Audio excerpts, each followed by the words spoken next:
Good evening, and this is Chris Richards, the Eclectic Radical. Once again, it's time for the Eclectic Radical. With me, as always, is Alex Suarez, my co-host. How are you doing tonight, Alex? Good to be here. I'm glad to hear it. We'll be joined a little later by Esperanza, who some of you may remember from seeing her take down Kim Iverson beautifully on Brie Joy's show. That was definitely worth watching, and a big part of why we wanted her on tonight. And of course, obviously, there's just so much in the news lately about trans rights and gay rights and women's rights. And we know that women and gay people and trans people are under attack right now. We see it all the time. They're even trying to demonize pot again, like they want to roll back pot legalization, which, you know, it makes you wonder when they want to when they want to start making people distrust legal pot. What are they trying to do? Get people back on illegal drugs or something? It's a sort of a questionable motive. Why? I just wanted to announce this in case my golden bolero jacket that I got today. Why I'm wearing it? I want to be accused of being a capitalist. So the reason why I occasionally wear gold is actually to honor my Inca ancestors. The Inca people believed in the sun god Inti, and they believed that gold was the sweat of the sun, just as they believed that silver was the tears of the moon. They didn't see it as a wealth like the Spaniards did, who stole the Inca gold and sent it to Europe. So, well, and Aztec gold and whoever else's gold they could get their hands on. They did the same thing in Africa a few years later, if I remember. Portuguese as well, yeah.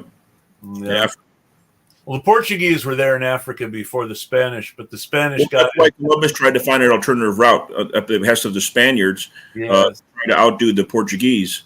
Yes. And they found the Caribbean and the Atlantic coast instead of India. Which, of course, is because Columbus thought the world was smaller than it actually is. He was going by an obsolete estimate of the world's size. Right. And most of the Europeans thought the world was flat at that point, right? 1492? No, that's a myth. That's a myth. Well, some of them did. I believe Columbus did because he thought he was going to get to India. Well, so it was common among most educated people at that time to believe the world was round. They believed it, but in Europe they still had a lot of people that believed the other myth. Well, what the common folk believed or didn't believe is harder to say because we don't have any records because they didn't read and write so everything was oral. So all we have is whatever oral tradition somebody wrote down later. We don't really have their point of view the same way we have the point of view of the aristocracy. Mm-hmm. And the point of view of the aristocracy was pretty clear that they wanted what they wanted. Right. Sorry, I'm multitasking, but go ahead and keep talking. So anyway, Columbus thought the world was too most people with any sort of education were either clergy or nobility. And you know, the clergy had access to things like Ptolemy, who said that the earth was round and the sun moved around the earth. And they had access to the Greek philosophers who had done things like measure the earth. That was still surviving in things that were being translated by the monks in their abbeys. So if you were educated by the church, you might really know that stuff. And if you were educated by, if you were a nobleman who didn't have access to the church learning, but had picked up reading and writing from the clergy, then you mostly believed that the world was round. You had there were all sorts of different ideas about how big it was. Wasn't it Galileo who was threatened by the church to rescind what he had claimed that the world was round? Because the church insisted the world was flat. So the Galileo was in trouble because he was challenging the Ptolemaic model of the solar system, which was that the Earth was at the center of the universe and everything else revolved around the Earth. Oh yeah, because they said that everything revolved around the Earth. He discovered everything revolved around the sun. Yes, Galileo. Well, and he didn't discover it. Copernicus had already discovered it. However, Galileo used a telescope to make scientific observations that proved Copernicus's theories correct. And Galileo was an Italian, and Copernicus was a Greek, correct? Copernicus was. Double check that. I believe Copernicus was Dutch, but I hate to be wrong, so I'm going to look it up.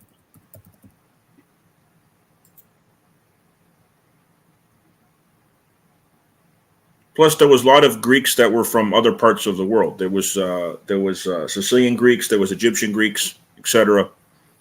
Because the Nicholas Copernicus was Polish. Nicholas Copernicus was Polish. Interesting. A lot of them Latinized their names too. Like Nostradamus was not born Nostradamus. Actually, Nostradamus was born Jewish. Well, and Latinizing the name was a way to. That's ironic because Hitler quoted Nostradamus when he said that the Germans were going to invade France through the Rhine. Yeah, we know he was Polish, and he was quoting somebody who was originally Jewish. Yes, and this is true. Galileo was only in trouble because he published in the vernacular, so that anybody who could read and write in Italian could read it, which meant the priests couldn't stop the nobles from getting it. Things like that. Yeah, because there was medieval Latin, and then there was classical Latin. So didn't the elites write in classical Latin? So the elites, if they read and wrote, generally read and wrote in their own language. Because I've read medieval Latin, and it's much more easy for me to understand. Well, the classical Latin, which they spoke in ancient Rome. Medieval Latin is very similar to Spanish, very similar to modern Italian. I can understand a lot more of it.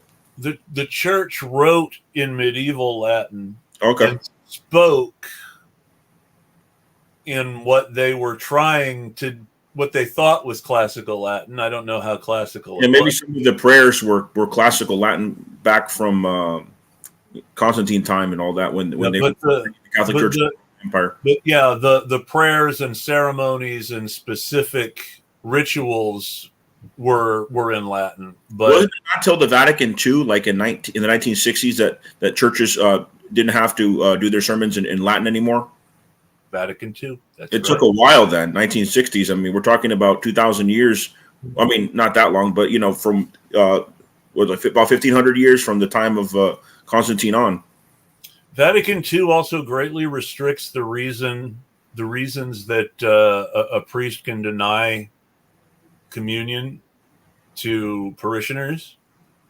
So it made them more inclusive.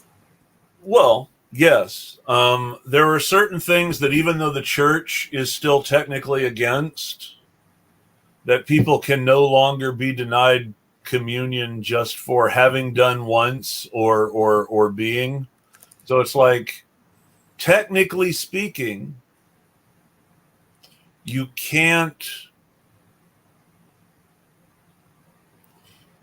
Technically speaking, I hate it when I lose my thought like that.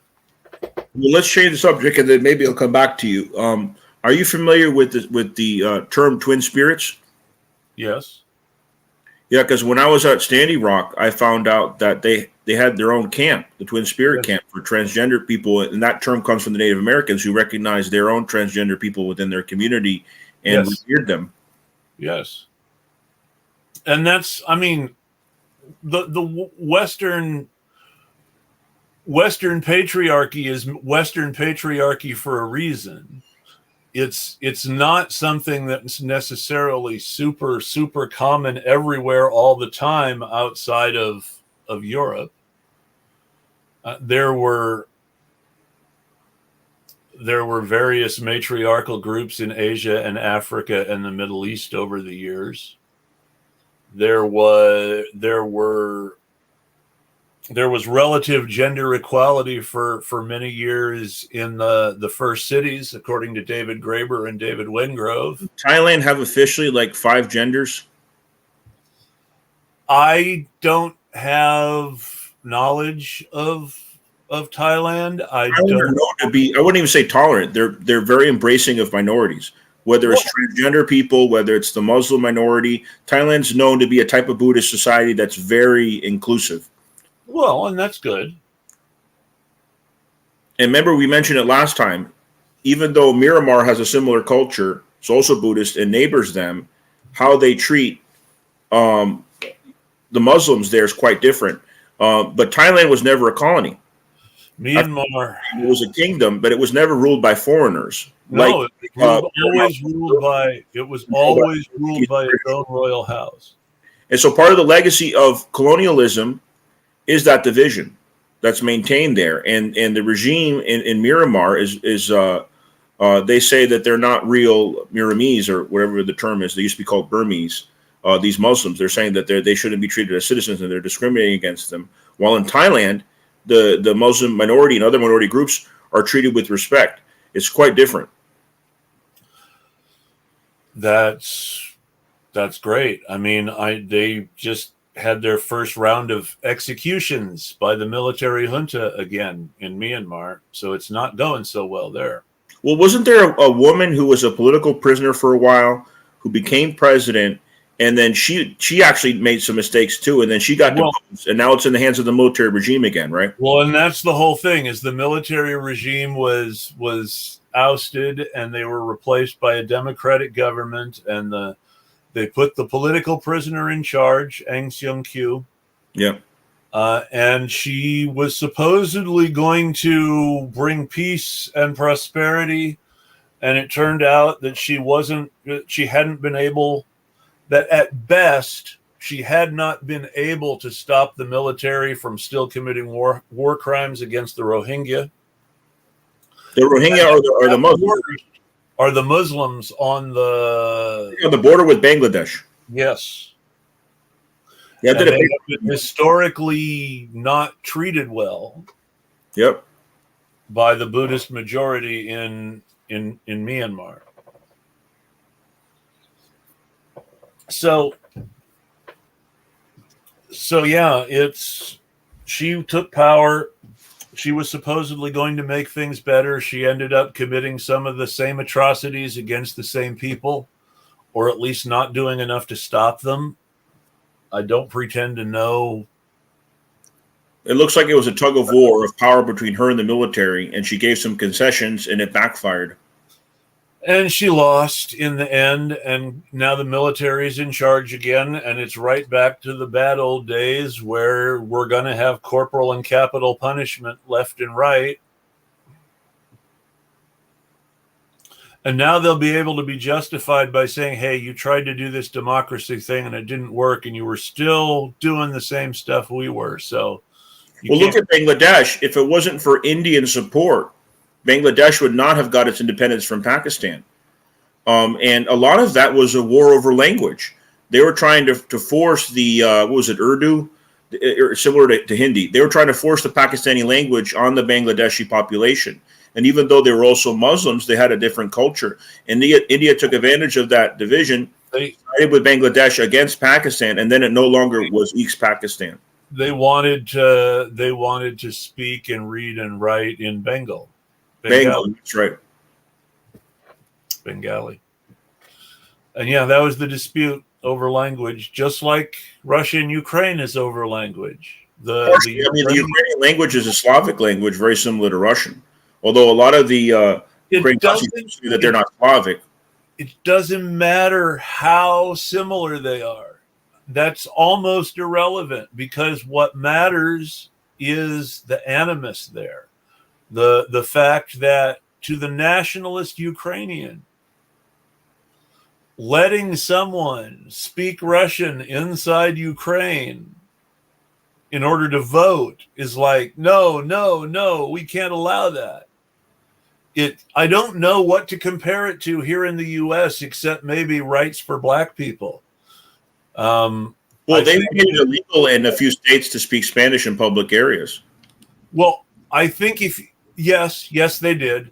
That's a good point. You've got that Mexico and Arizona, New Mexico, Arizona, and Texas had some of that. They almost passed it in Florida, but then, the powerful Cubans in Miami said no.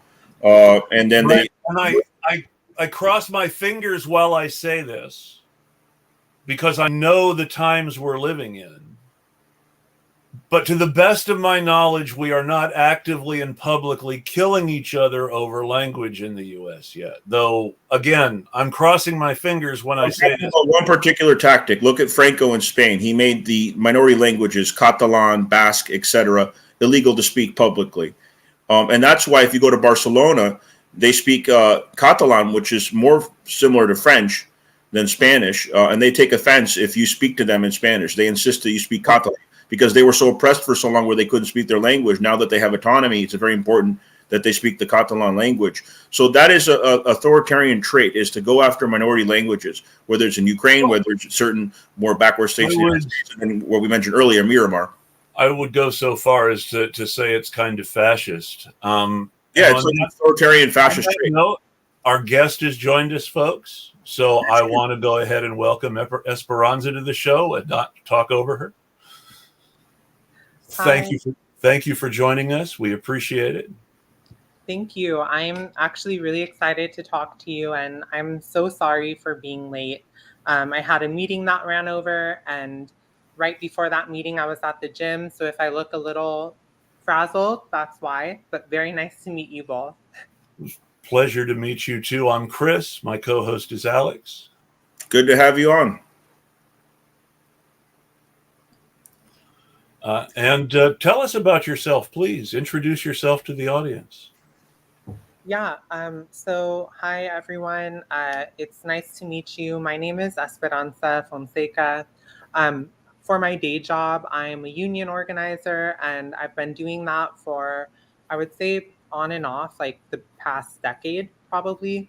And, outside of that, I'm a member of the organization Af3irm, and we are an anti-imperialist feminist organization. And then I also do some writing and have been involved in some, documentary filmmaking around issues about women and imperialism. And yeah, just excited to see where the conversation goes tonight.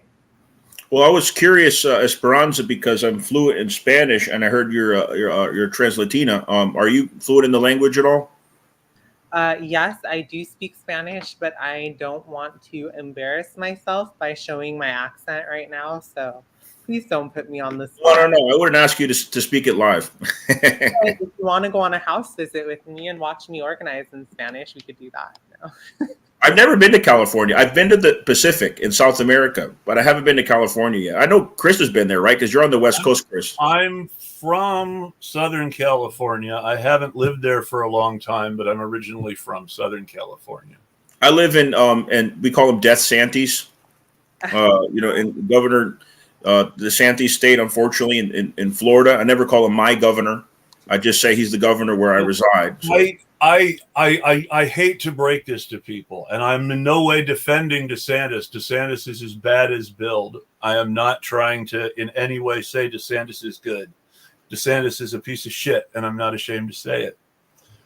That said, I believe that Gavin Newsom probably has much more impressive death numbers than anybody knows about, simply because he's better at keeping his mouth shut than Andrew Cuomo.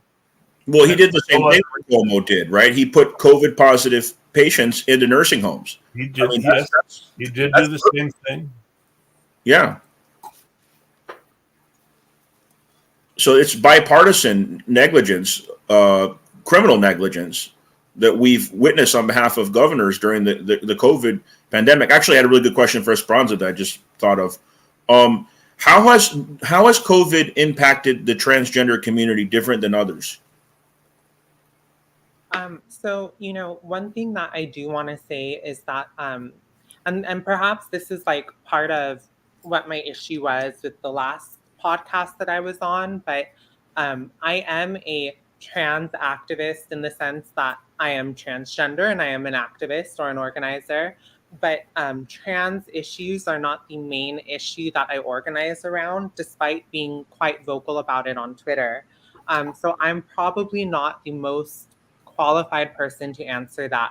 But one thing that I will say is that specifically with transgender women who are disproportionately in the sex industry, and specifically within, in person, such as like escorting and things like that, COVID has impacted us in a way where, oftentimes we've had to choose between making decisions for ourselves, for our own health, versus making decisions in order to continue supporting ourselves and surviving. And in the communities and the networks that I'm in, I'm hearing, a lot of negotiating safety and health around those particular issues. And some of those choices work out sometimes, and sometimes they don't go too well. I have a friend who is in that industry because that's the only way that some people in some parts of the country can even make a living wage, especially if they're trans. So Yeah. I heard that Anyway, or Latinx community is the largest minority currently in the United States, and that they actually have been the biggest demographic of those who've contracted COVID, more so than Anglo-Saxons, more so than African Americans. And I think the reason behind that, and there's a lot of Latinos that are not in agriculture, because there was a lot of Latinos that came to Florida that didn't get the masks they needed because of DeSantis, that were agricultural workers that contracted COVID. But I mean, in general, the most Hispanic or Latinx people are working class, and so working class people, unlike privileged people that could spend more time in their homes, right? So I think it's that, because a lot of the essential workers were Hispanics, and the essential workers were more at risk. And so that's why I think when I read that study back then, I don't know if it's still the case, that out of all the demographics, Hispanic or Latinx people were the ones that were mostly contracting the COVID. But I remember when they asked DeSantis about why there's so much COVID in Florida, he said, oh, it's because of those Hispanic workers that are coming here. It's like, no, you didn't give them the masks that they needed. Yeah. It's just negligence. Yeah. And, on that point that you're making, which I think you're absolutely right with regards to agricultural labor, it's that, agricultural workers were always, agricultural and domestic workers were always excluded historically from labor protections that other workers got. And, being in California, we have a large agricultural workforce here, and you see the way that they are really just thrown out to the wolves, and yet if they weren't here, nobody would eat, right? They wouldn't have vegetables, they wouldn't have fruit, they wouldn't have anything. I'm waiting for the first death. We just got into our hot part of summer. Last summer, Oregon, I live in Portland area. Oregon is a big agriculture state. We had, I think it was 15 heat-related deaths last summer. That may be a little high. It may be a little low. I'd have to look the numbers up. I'm approximating. I'm waiting for it to start again. We're getting into our first big heat. It's supposed to last 10 days. I'm waiting for the first heat-related agriculture worker Heat stroke is no joke. Heat stroke can be fatal to all ages. The people who are most likely to die of heat-related illness in Oregon are agricultural workers and homeless people. Those are the two biggest categories, the agricultural workers and the homeless. Where was it recently? I heard that there was a group of people that armed themselves and blockaded the road to a homeless camp that the police were going to come and shut down, and successfully. That was in Brooklyn. Turn away. Brooklyn. It made me smile. Oh, that was wonderful solidarity. Some of them were armed. No. Armed people turning out to protect the homeless from cops. cops. Had to turn back. I love it. Yeah, and here in California too, of course, a lot of the agricultural labor is, Latin American, but many are also indigenous. So like we have a large like Mixteco and Zapotec population working in the fields, and they're also really targeted, and a lot of these bosses operate their companies like it's a plantation. And then they, that's what I hear from farm and field worker organizers all the time. And then they attempt to, pretend that they're all a family, even though they're hyper exploiting their workers. Many of them work every day. They don't even get a day off. And it's just really terrible working conditions. And I'm happy you're bringing them up. Yeah. This takes us to another work-related COVID issue. Another industry that also happens to have a high Latin population working in it: meatpacking and chicken processing. All the places that didn't want to shut down for COVID, where under Trump, the CDC only gave guidelines instead of rules. Normally, the CDC and the FDA would go in and give rules to follow. And then after that, no. Well, we got to keep these chicken plants open. We've got to keep these meatpacking plants open. And that exploded COVID in the local communities. I'm sure that did something in the Latin communities that a lot of these people were working in too. I wanted to mention something to Esperanza that I mentioned earlier on the show. I decided today I got this Bolero golden suit, and I decided to wear it. And I don't want people to think that the gold represents capitalism. So I'm Peruvian American. So I'm wearing it today in honor of Inti, who was the sun god of the Incas. And I have some Inca heritage on my father's side. So they believed that gold represented the sweat of the sun. But I was curious, Esperanza, are you Mexican American, or what's your heritage, if you don't mind telling? Yeah, so I'm very mixed. My dad's family is Mexican and Chinese. Chinese part migrated to Mexico for work.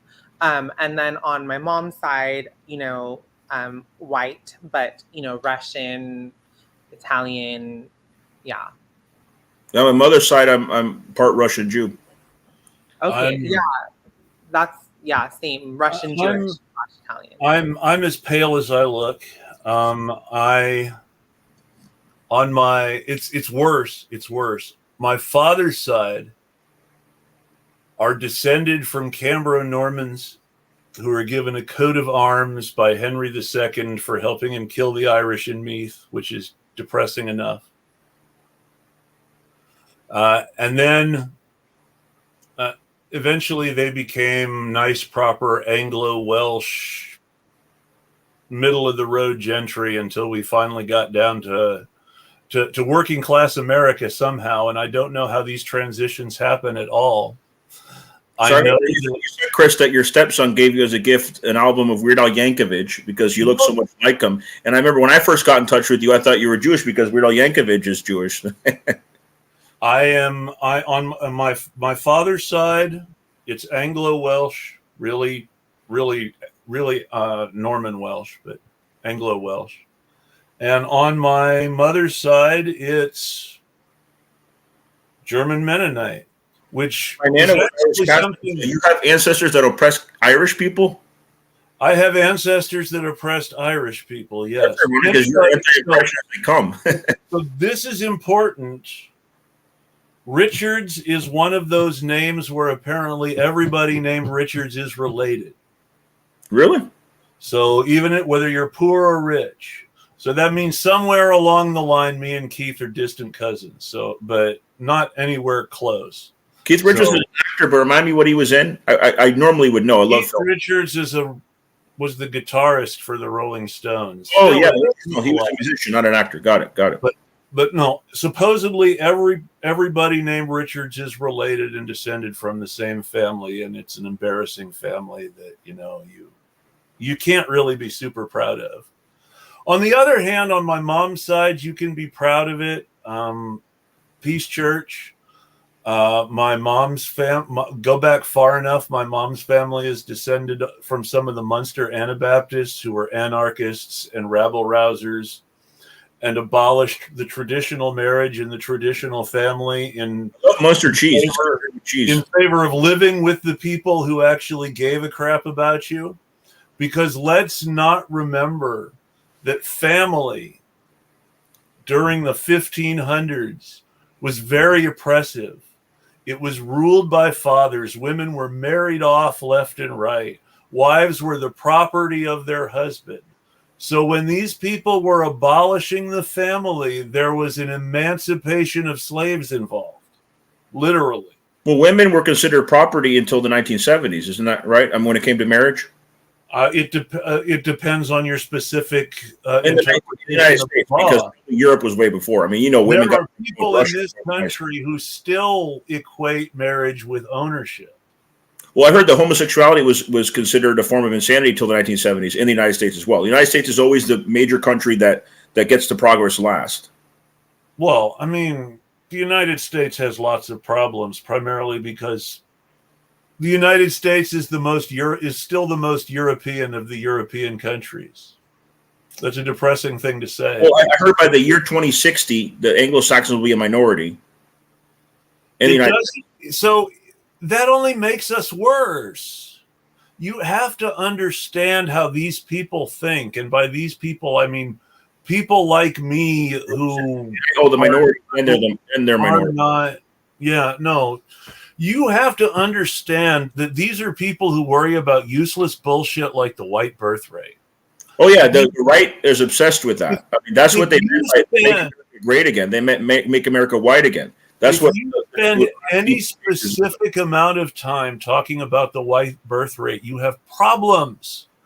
I mean, even if you're not a Nazi, and I'm going to have a hard time believing you're not. Wait till Anglo-Saxons are a minority when all us people of color unite. I'm looking forward to it. Well, but it's worldwide they're a minority. So we have it coming because we made up the whole race thing in order to oppress so-called minorities. So when we end up in the minority, that's just, how it works. It's ironic. It'll be ironic. You're a little quiet, Esperanza. We talk too much sometimes. Well, you call yourself a proletarian, so tell us what that means to you. Yeah, so I call myself a proletarian feminist, and what that means to me is that my feminism is not this sort of class neutral feminism. A lot of people say feminism is for all women, and I think that in a sense, yes, right? Because it's not just for white women, it's not just for cis women, it's for all women, but in a sense, no, because there are women who are imperialists. There are women who are a part of the ruling class. And my feminism is not for those women, right? My feminism is led by the most oppressed segments of women, which are proletarian women. And it is a revolutionary kind of feminism that sees capitalism as the main contradiction and the capitalist class as the main enemy of women, rather than men as a whole group. We see other men as our comrades, and we see us as having a common enemy in capitalism. That's too hot. I would agree with that. I think that it's really I think it's really important to recognize who the enemy is. And the enemy is always, I say the landlord and the boss. I like to be nice and simple and straightforward and not get lost in jargon sometimes. And so the landlord and the boss are the problem. And that's who we have to be taking it to. We need to have solidarity among proletarians, working class people. Chris and I talk a lot about this theme, that solidarity is actually more important than unity. You can only get true unity once you have solidarity. Well, so unity is usually used by someone as an excuse for you to shut up and listen to them.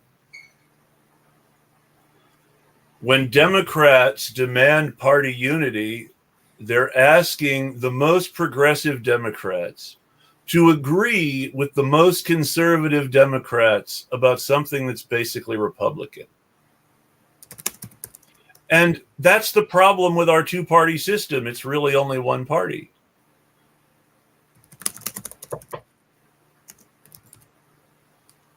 Yeah, and I'm really happy that this consciousness about the Republicans and Democrats not being so different is, it seems to me like that consciousness is growing. But one thing that I hope for is that people understand that, they're just sort of two different factions of the same ruling class, and that we don't need another ruling class party that's just a little more progressive. We need a workers' party, right? And specifically a revolutionary party. We need a revolutionary workers' party, exactly. I'll be right back. Because capitalism is not compatible with democracy. Yes. Yeah. And that's something that I don't think a lot of people here understand yet. I think that there's still this like confusion, or like, this like ideological stronghold that capitalism still holds over us, where we really do believe that, oh, well, things might be bad here, but at least we have democracy. At least we have free speech. At least we have freedom of association. And it's like, we really don't have any of those freedoms, So yeah. If we had even something as simple as equal rights under the law, and I'm going to take two white people as an example to show how politics matters and where you are on that left-right spectrum matters. Michael Reinl here in Portland was murdered by the U.S. Marshals for killing a Nazi to protect protesters at a Black Lives Matter march. The march was here in Portland. The Nazi was a member of Patriot Prayer.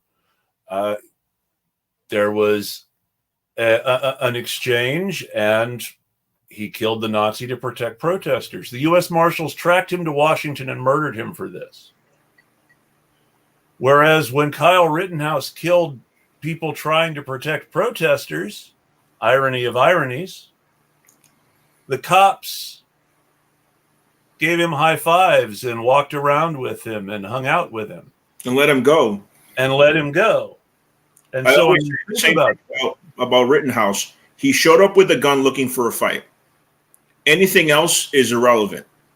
He showed up with a gun looking for a fight. So people say, oh, who did what first? It's like, no, he showed up with a gun looking for a fight. He's a white supremacist. Full stop.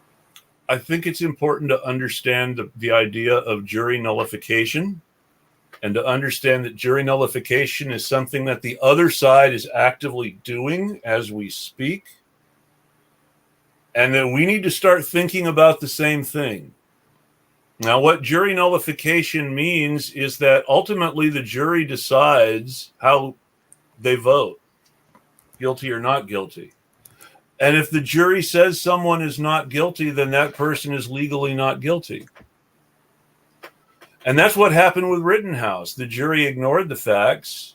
The judge even directed the jury as far as you can. The judge said explicitly that if he went looking for trouble, nothing that happened as a result of him looking for trouble could be considered self-defense, and that they had to find him guilty. And this was a pro-Rittenhouse judge who felt the necessity to remind the jury of this. And they still found him not guilty because they didn't care. How is he a pro-Rittenhouse judge, though? Because I didn't follow the case closely. So the prosecution was either inept or bending over backwards to go easy on Rittenhouse in the first place. But the judge did everything he could to make it easier for the defense and harder for the prosecution, with the exception of that direction at the end of the trial, at which point the jury had already made up their mind. Could you repeat that last part, Chris? I'm sorry.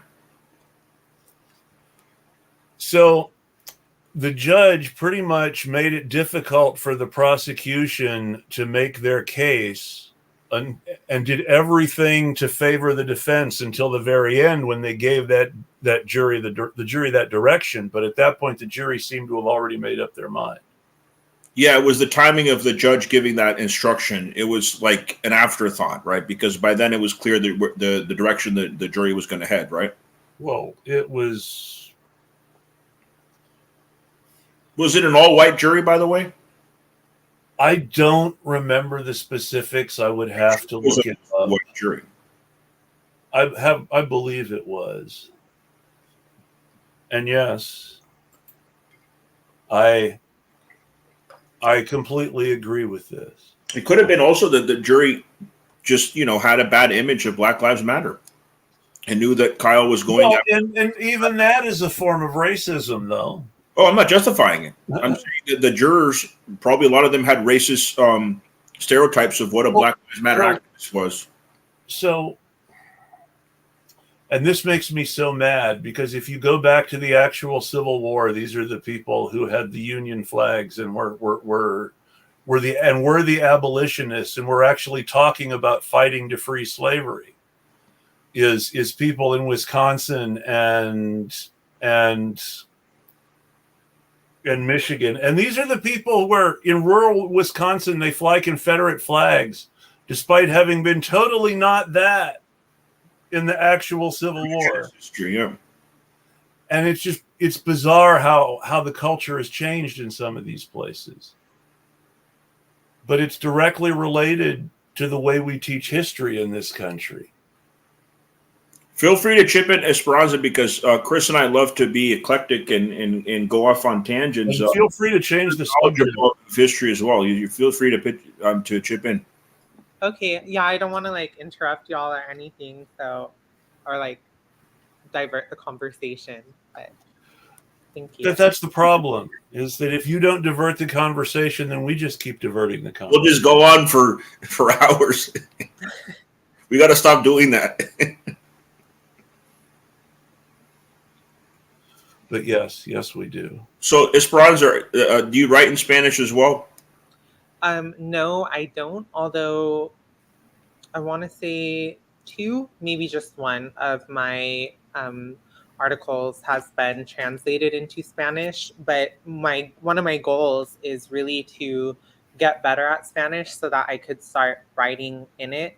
Just because so much of the working class in the US, as well as throughout the world, speak Spanish, only Spanish, right? And so I want to be able to communicate with them clearly.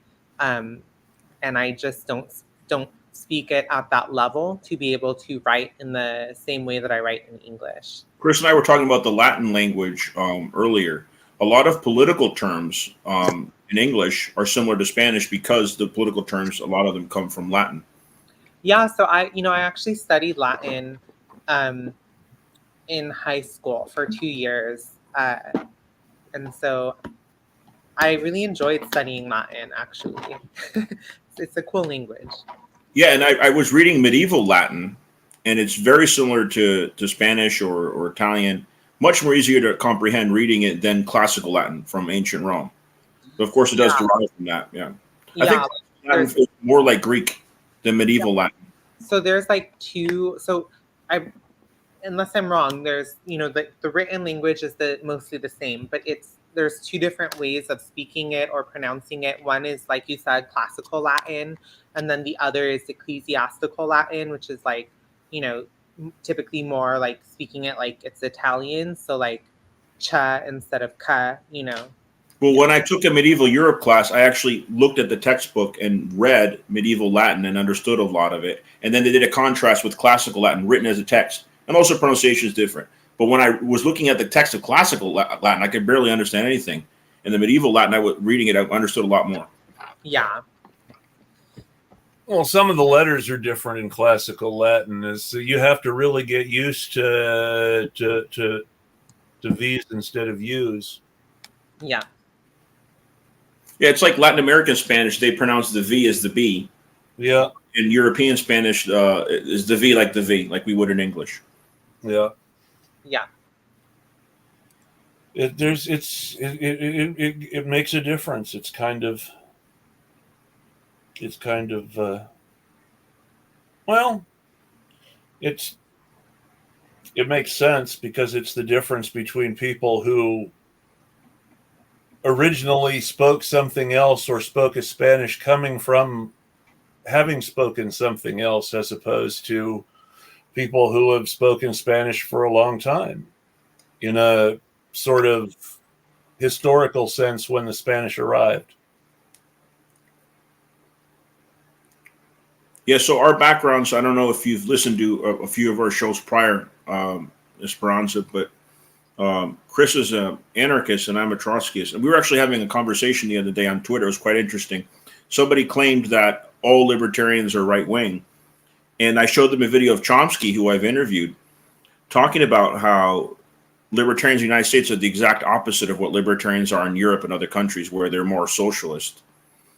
Well, I don't know how you define exactly your political ideology, but anarchists and libertarians and socialists have worked together through history in other regions of the world. And here they kind of used the word libertarian and made it more right wing. They also use the word anarchist wrong, but don't get me started on that. You go for hours on that, I'm sure. Oh, yes. Yeah, I have a lot of anarchist comrades and friends, and I support their work and organize with them. I really don't like a lot of the sort of hate that goes on between anarchists and, Marxists, etc. I think that, at this point in history, we could talk about, where our disagreements are, what we think is best, but there's no point in being at each other's throats right now. Instead of working together against the common enemy, while also figuring out where our disagreements are, where our agreements are.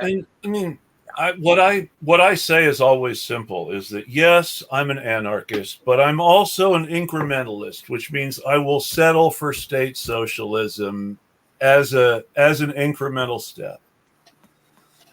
And I think that, it is what it is. You can't be, all you can do is try to make things better. You cannot be so completely idealist about everything that it becomes impossible to function.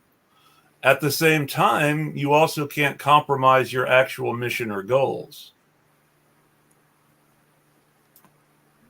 Yeah.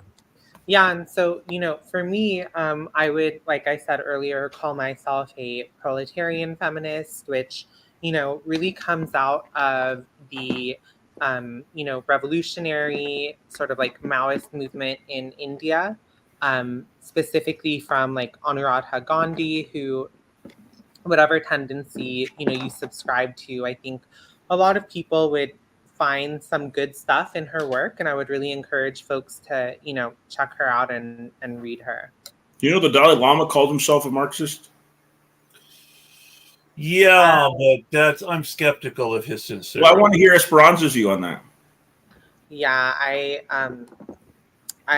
don't think he's a Marxist, and I'm not particularly fond of him. Well, we're talking about different forms of Buddhism just before you came on. For example, in Myanmar, former Burma, which of course is under Portuguese and British control at one time or another, because of that legacy of colonialism, despite it being a Buddhist country, and Buddhists tend to be embracing or at least tolerant of minorities, there's divisions and there's persecution of the Muslim minority in Myanmar. But if you look at Thailand, who's never been under a colony, they treat their minorities with respect, and they even have I believe 5 official genders. They're very embracing of minorities there. So you see that contrast. No group is a monolith.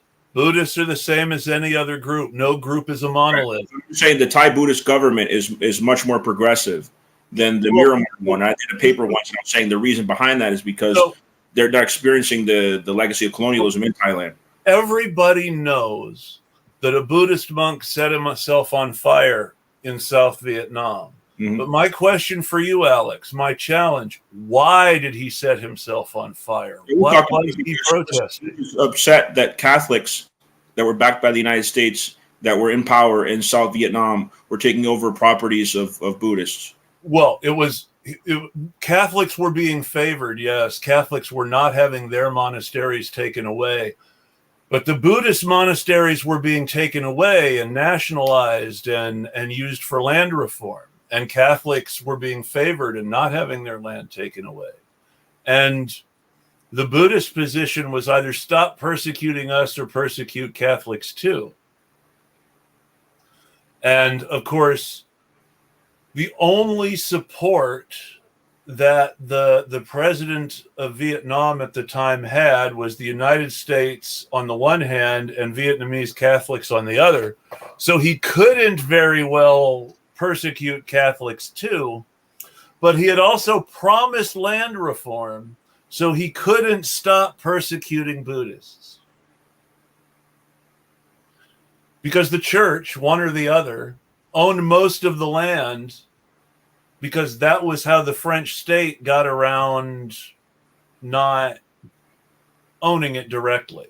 Well, speaking of the church today, Pope Francis is preparing in Canada to give an apology for the systemic genocide of children, native children, for decades in Catholic schools. I don't know if he's putting it in those terms, if it's an authentic apology. Esperanza mentioned her solidarity with Indigenous people. If you had a view of that. Yeah, I mean, I don't particularly have much to say on that other than I think that, the Catholic Church is still, at least the, sort of like magistrate or like, the priests, bishops, and, cardinals and popes and stuff. I think that they're still, pretty anti-Indigenous, pretty anti-children. They still have not taken responsibility for, the systematic rape of children all over the world. I just, I think, okay, an apology is one thing, but materially, what does that really mean? What the Vatican Bank can afford to do a lot. What's the Vatican Bank doing to back When's up? the Vatican going to return all the Aztec and Inca gold that was sent there, right? Well, that's another good question.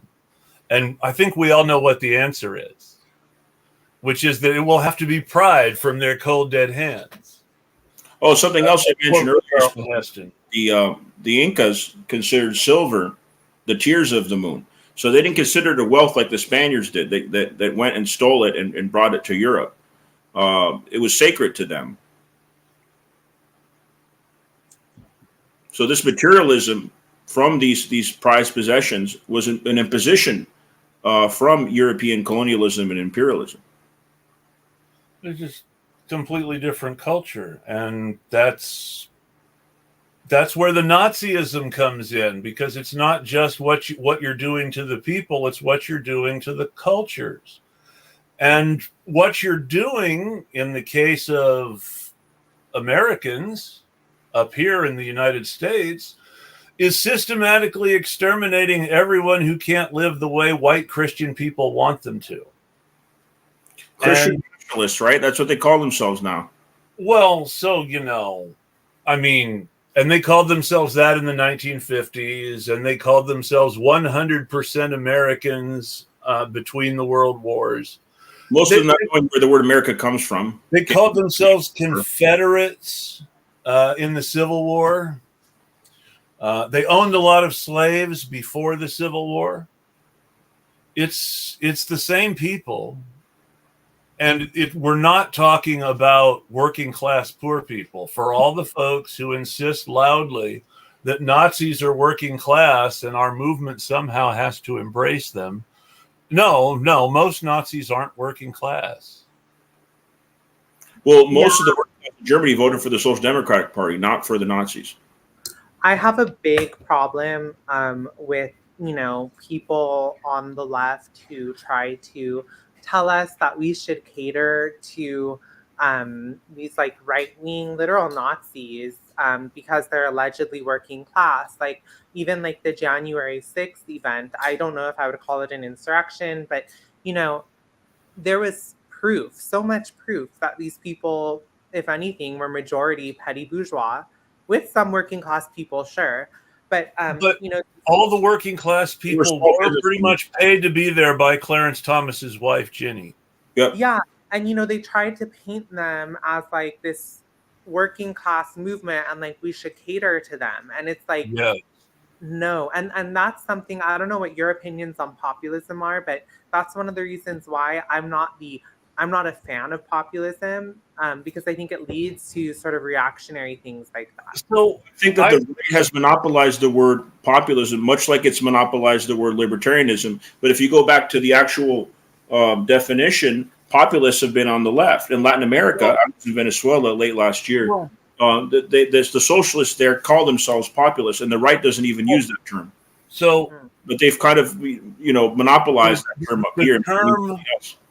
The term populist, in its original root, which is just the popular party, the people's guys, goes back to Republican Rome, where the people who mixed around with the common folks in the square and represented them in court without making faces about it, and generally had the sort of good-natured liberalism that we demand from our ruling classes in order to submit to them. Those folks were the populists. Whereas the conservatives, or as they called themselves, the best people or good men, were very much these snobs who look down on everyone. They look down on ordinary people for being ordinary people, and they look down on the populists for liking ordinary people. But it wasn't a real class war. The populists, while they used the support of the proletariat, most of the populists were not proletarian in their orientation. They were liberals who believed that this is the wrong way to look at it in ancient Rome, but in our modern society, they would be seen as liberals who were looking to extend the franchise and extend economic rights more broadly in order to secure the Republican state, which was not democratic. Certainly to the left of American liberals today. And which protected the power interests of an oligarchy. With that in mind, it is important.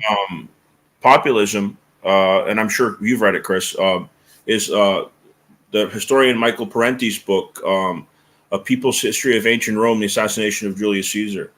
That really gets into the proletariat in that time and how populism functioned and how, in the name of the Republic, it's really important to understand that Julius Caesar represented an attempt to overthrow the oligarchy and replace them with what he would have called a meritocracy, and what I would generously call an expanded aristocracy in which more privileges are given to more people and more individuals are given more opportunity to join the ruling class.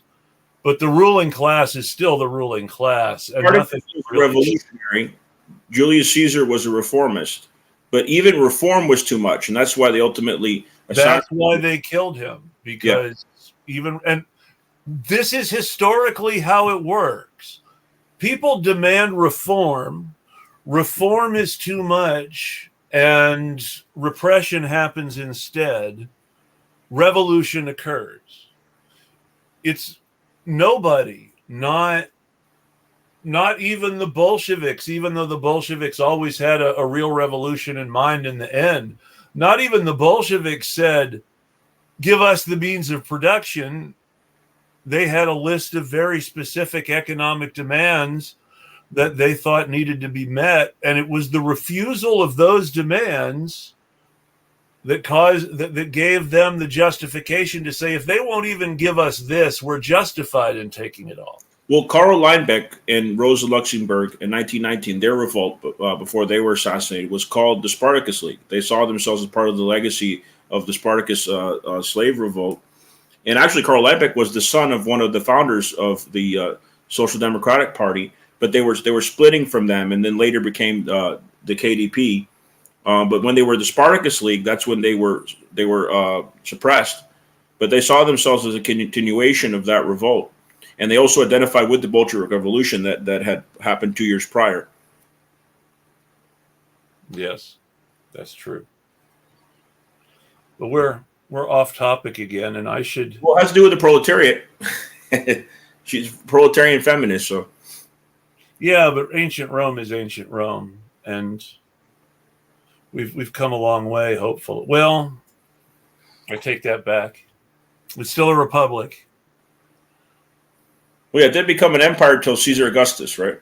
Well, so and you have to remember that Julius Caesar and Augustus were both seen as popular champions against the oligarchy. The empire, the way Augustus established it, would never have come to be if he was not seen as destroying the oligarchic elements and restoring the republic to a purer state. The problem was he just made sure he never actually left power. Oh, you mean Caesar Augustus? Yeah, I think he was the longest serving emperor.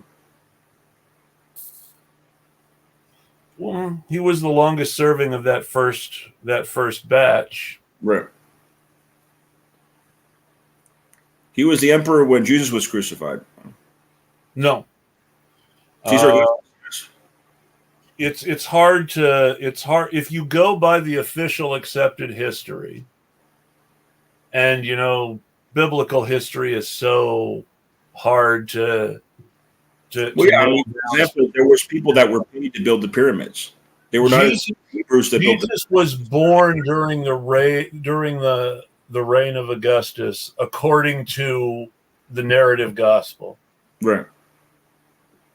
And which means, based on the time it says that he was born, at some point in his adulthood, Tiberius would have been emperor. And then it's hard to say. Okay, so you're saying he was executed, it would switch to Tiberius. Well, Tiberius came after Augustus. Right.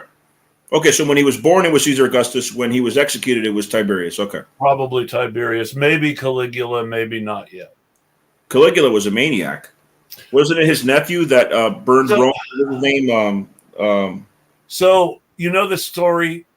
Nero. Nero was by the winners. Uncle's crazy gene. You know the story that history is written by the winners? Yeah.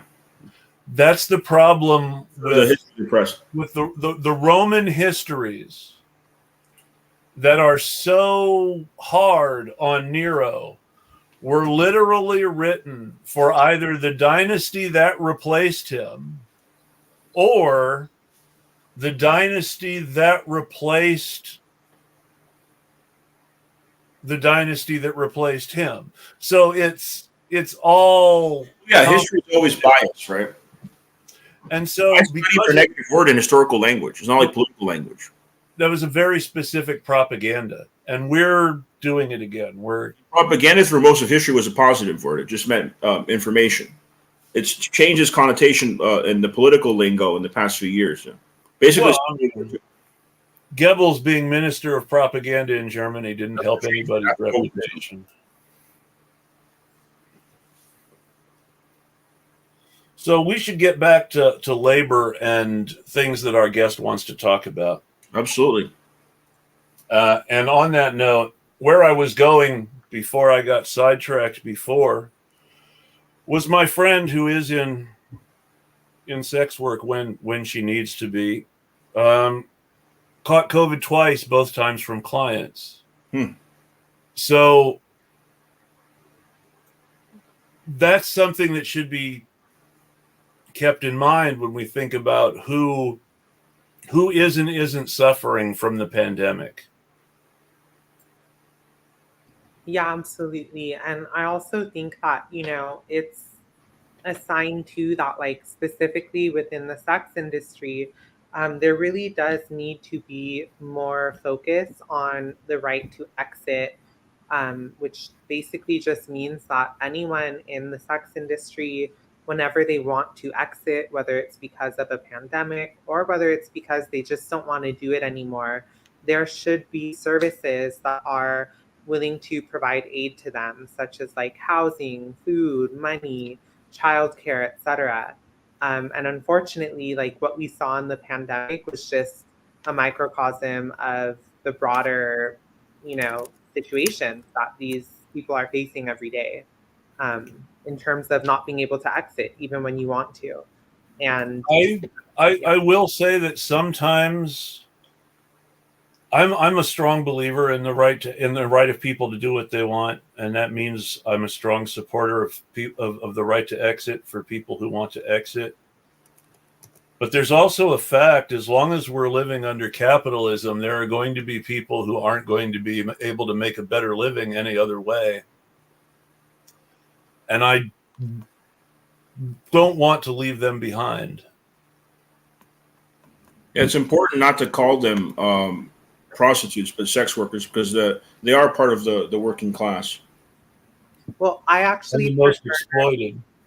I actually don't like when people refer to me as a sex worker or former sex worker, just because of some of like the history around that term. But I definitely think, however, anyone, calls themselves, we should respect that and call them what they refer to themselves as.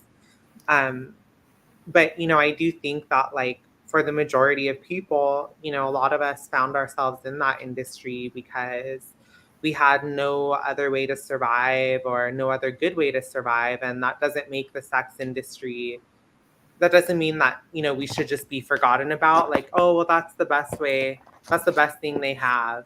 I Well, think still fight for something better. I think that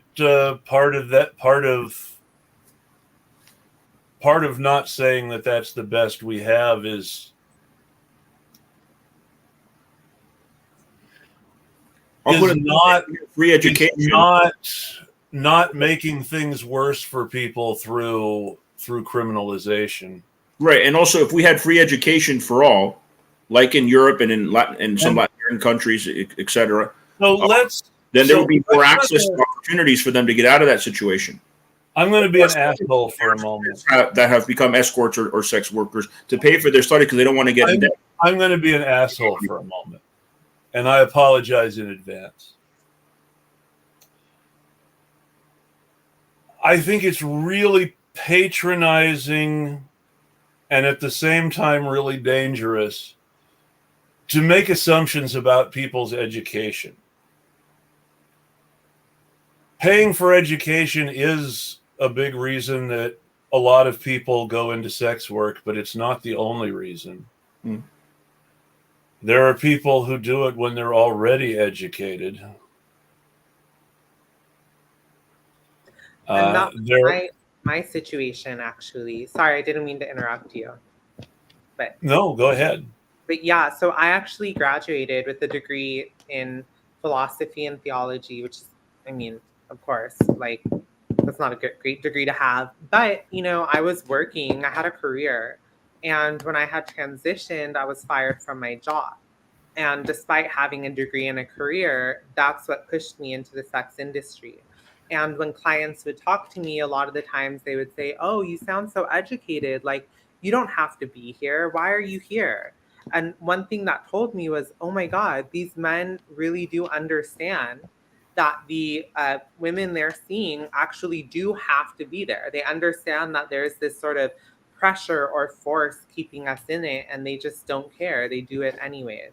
But yeah, I do think that you're right, Chris, in that, a lot of people have education, higher education, and it doesn't stop the things that push us into the industry in the first place. Well, a federal jobs guarantee, for example. If there was a federal jobs guarantee, the people that didn't want to pursue college but that would want to look in something they're good at, they would have to keep being an asshole. Don't be there are disabled people who either need a living wage for being disabled or are going to keep making extra money on OnlyFans because I have a disability. I agree. I'm talking about people they pay their rent. You know, what I do want to say though about the disability point is that so a lot of my work too involves working with women in particular who are still in the sex trade, whether through like research interviews or through organizing. And one of the things that I hear a lot about women with disabilities in the sex trade is that they are in the sex trade because of the fact that either one, they are denied benefits for their disability, or two, their jobs wouldn't give them accommodations or things like that. Also true. And I'm definitely for removing all laws that would put anyone in the sex trade in jail. Like, we obviously, surviving is not a crime. It's ridiculous. Like, don't put people in jail for doing what they need to do to survive.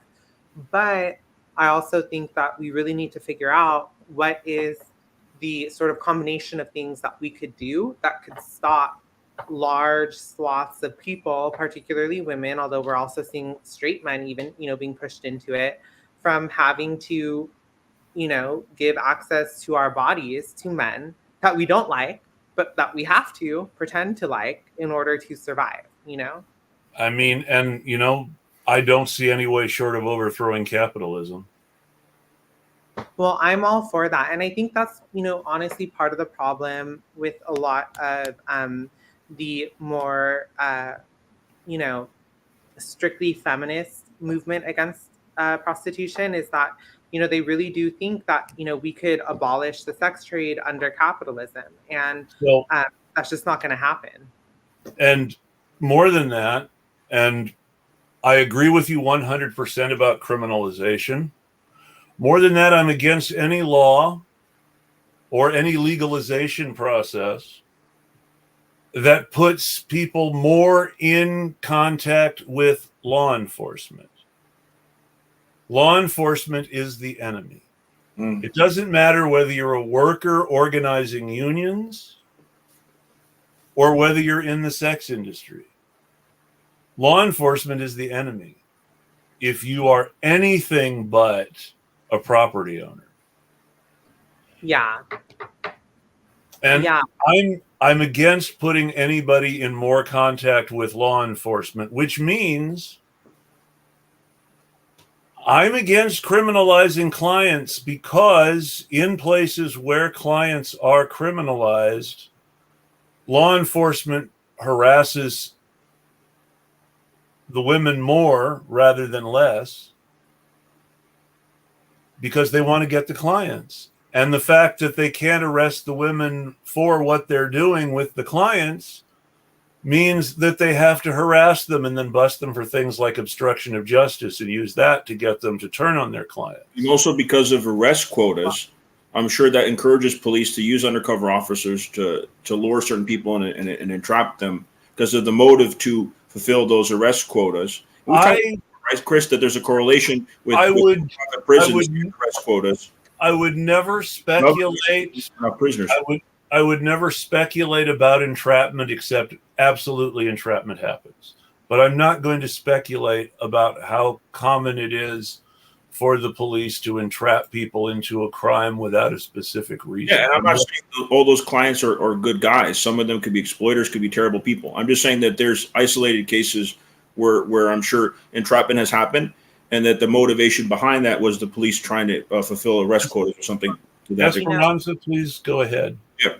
Yeah, so there's just like sort of two things I want to say on this. One is that, even in countries that have full decriminalization, the police still frequently interface with people in the sex trade.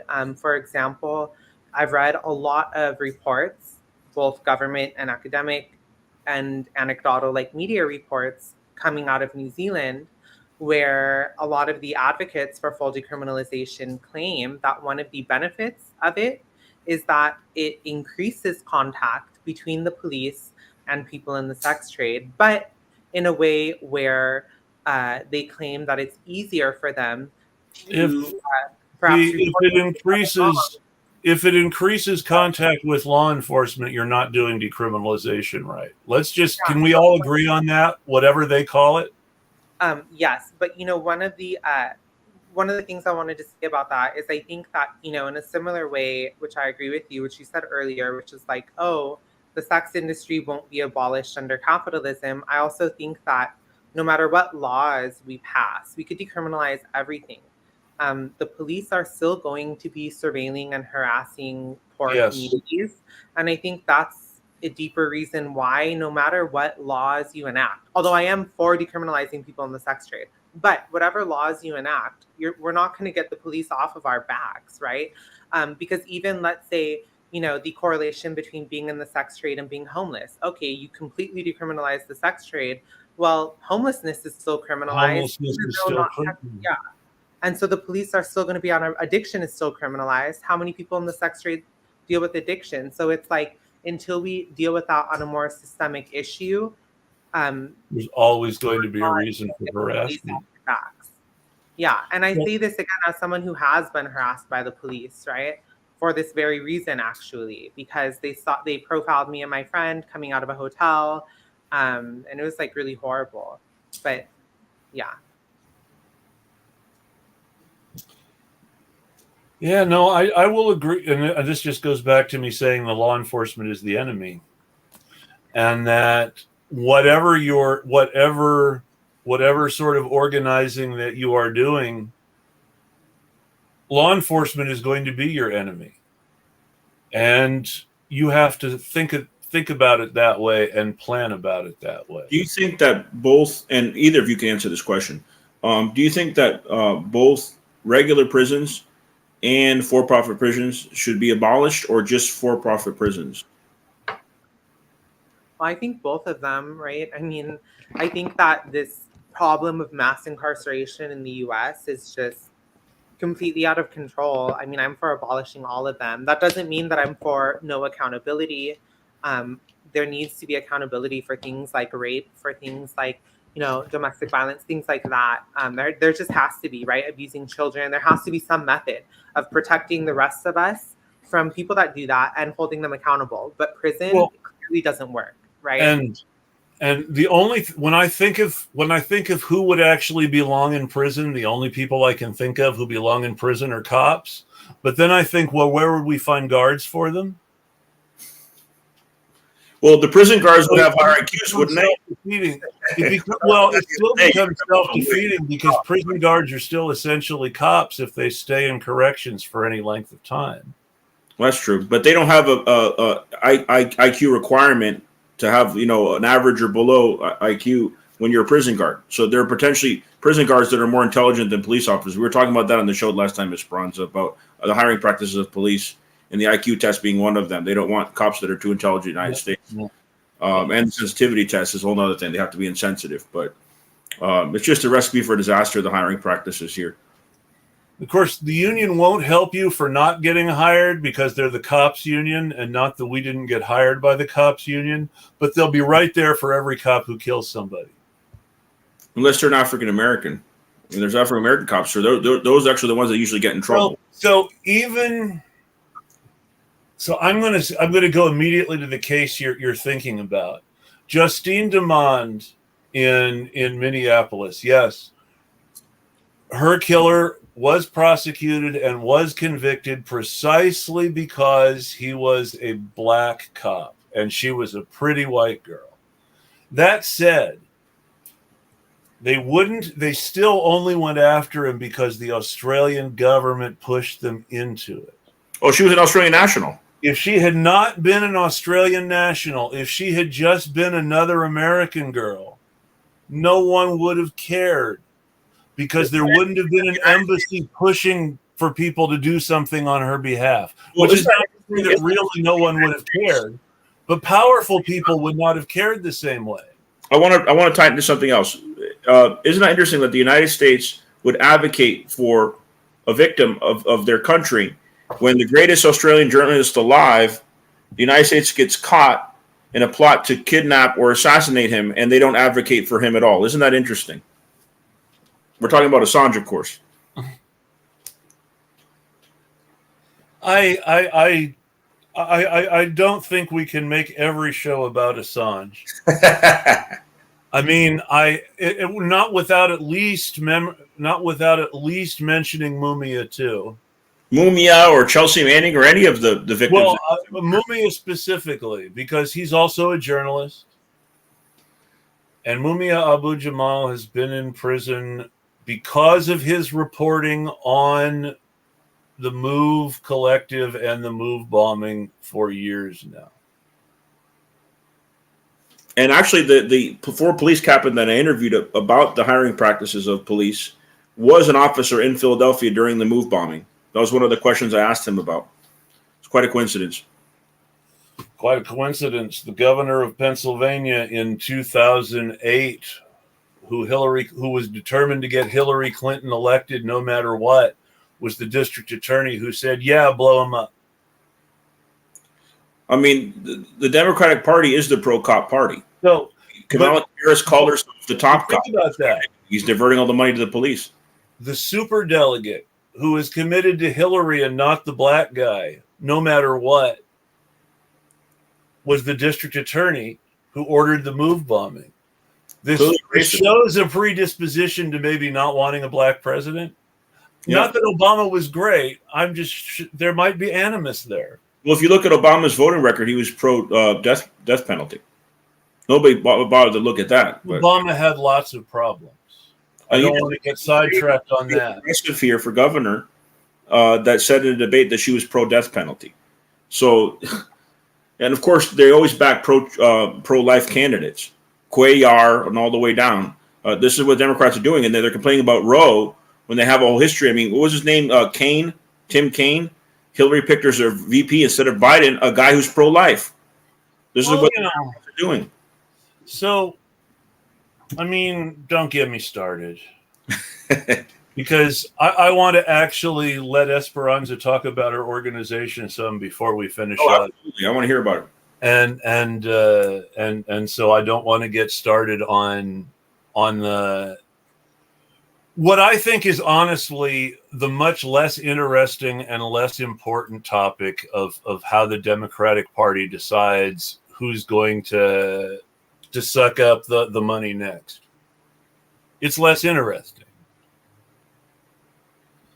So that said, Esperanza, tell us a bit about Af3rm. One thing I know is hard these days is paying for everything. Where does the money come from? We actually don't really have money. I would love to see us do some sort of a dues program in order to get money. But in general, we don't really have any funding. Our organization is completely volunteer-led. And when we do have, funds to do things, it's typically from donations from membership. So no funding since 2018 anyway, then. Are you talking about that little grant from before? Between 2016 and 2018, there was a total of about $47,000 in grants, give or take. Yeah, so that was like the only time, I think, but I don't even think it was that much in grants, was it? It was over 2 years, but it comes to about 47,000. It's hard to be more than approximate though, because one of the three organizations doesn't really announce numbers and just announces the total amount that they give out each year and who they gave some to. And so you have to sort of approximate everything there. Yeah, but based on what the other two said they gave, the approximation of for the third group is about 13,000 or so, 14,000, which would make it 47,000 total, approximately. Yeah. Since I've been a member of Af3rm, then we've had no outside funding. It must make it hard to pay the rent. We don't have an office. No office at all? No.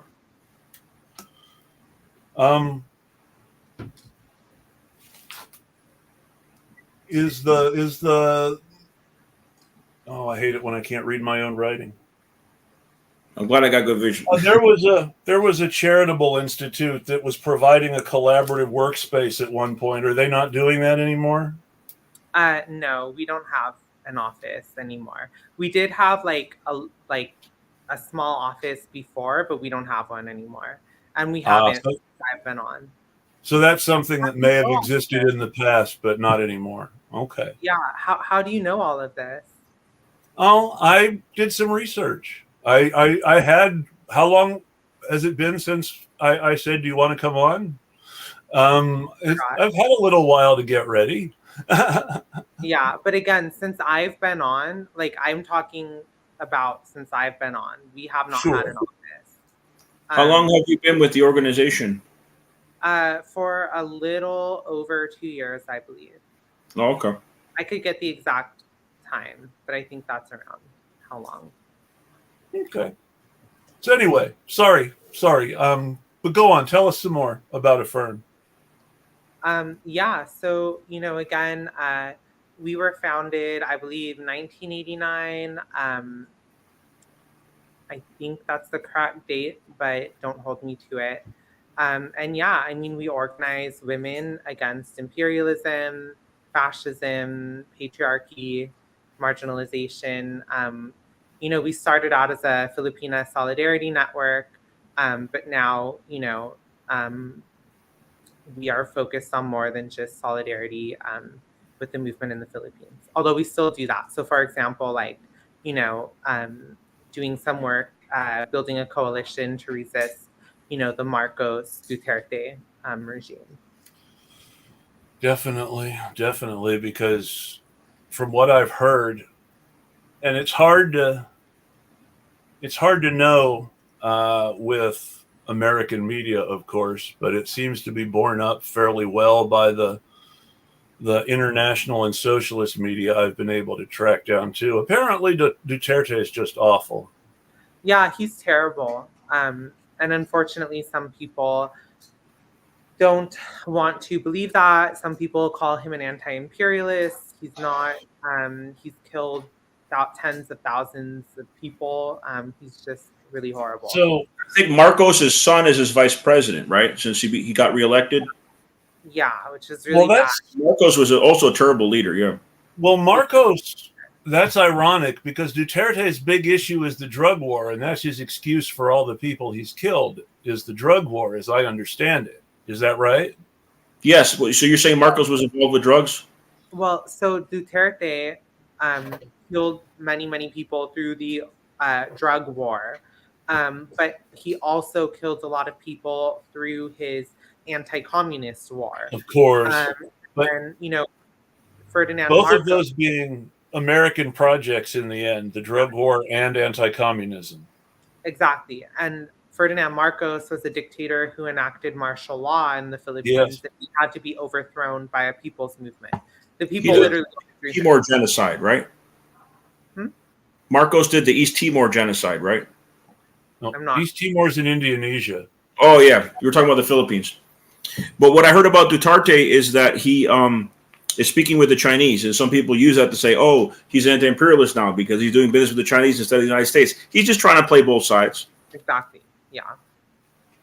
So, and that's really the thing is foreign policy for other people isn't as simple as imperialist and anti-imperialist. When the Chinese get up in the morning, they don't say, how can we be anti-imperialist today? That's not what a country is generally worried about, no matter how imperialist or not imperialist they are. I don't think the Chinese is an empire, though. They conduct business with other nations. So it depends on who you ask, and I'm not going to take too much of a side either way. There are arguments both ways. What I will say is this. We need a world in which the U.S. is not the sovereign empire.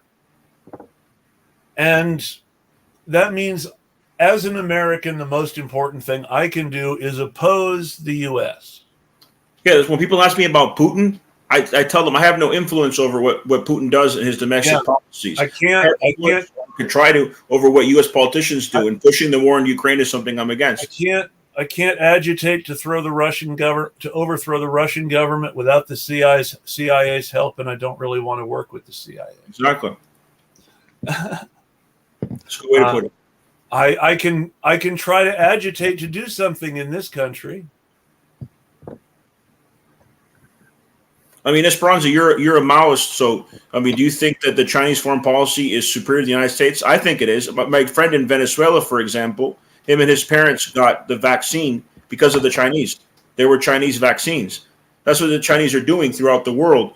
They're donating vaccines to countries that are under U.S. sanctions. That's not an act of imperialism. I'm not saying they're perfect or have a perfect foreign policy. I'm just saying it's superior to the United States. You're putting her on the spot a little bit, it looks like. I mean, you're not speaking as a member of your organization. You're speaking as an individual with your own personal view to answer that question, if you like. Yeah, I mean, I could see how people would think that, their foreign policy is better, and in some ways it might be. But I still think an imperialist nation is an imperialist nation.